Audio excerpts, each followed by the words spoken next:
What's going on, guys? It is Nick, back with Nick's Topics.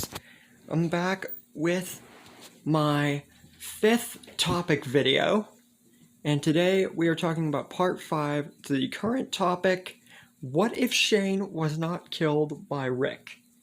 Now, Shane is no longer with us, unfortunately. He was killed off in part 3 by Negan.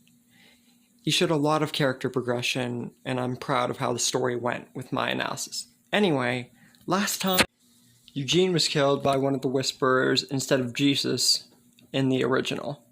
Now the group consisting of Rick, Carl, Jesus, Rosita, Aaron, Eric, Daryl, and Eugene. Now you guys might be asking, where's Judith? Why didn't she go with Rick and Carl? It's because, since there is no Negan, she was asked by Rick and Carl to stay behind in Alexandria and defend it.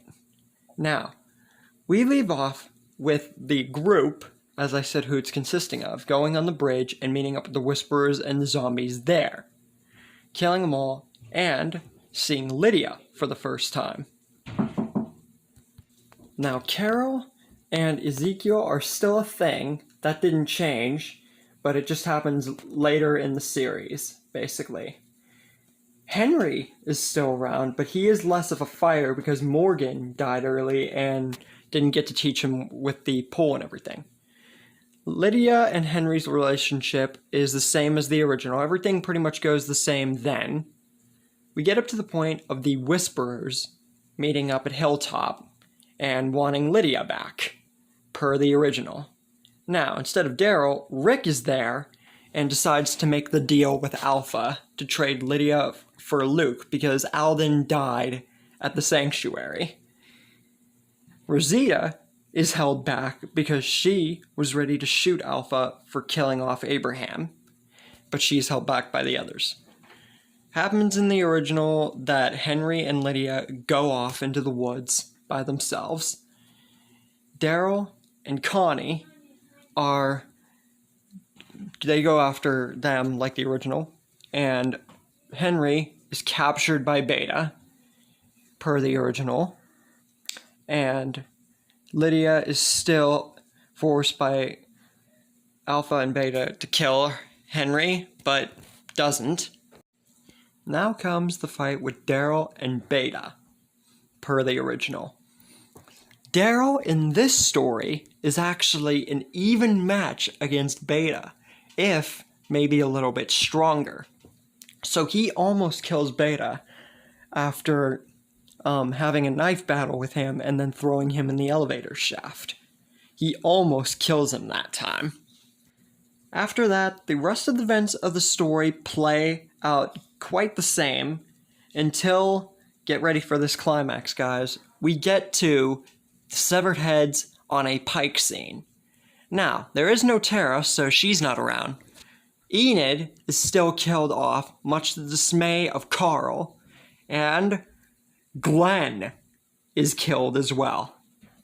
His head is on a pike as well, so this is sadly where Glenn dies, living up to season 9 instead of 7.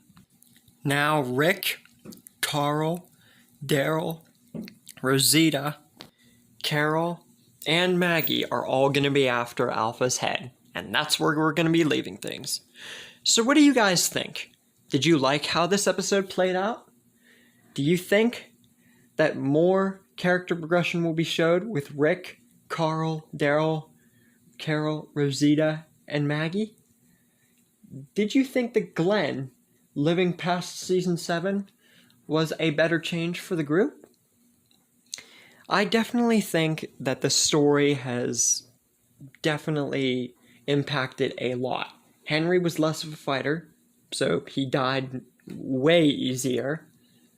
Enid dying will leave a big impact on Carl, who has lived up till season 9. Rick is still around, which will impact a lot. And this time, there's no Negan. So there will be no Negan joining with the Saviors. There will be no him doing the job for Carol. This time, we got a bunch of people who want to go after Alpha's head. So do you think Alpha will be able to take them all on if that scene does come around? Hope you guys enjoyed this one.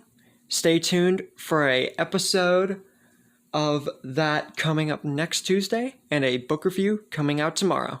See you guys later.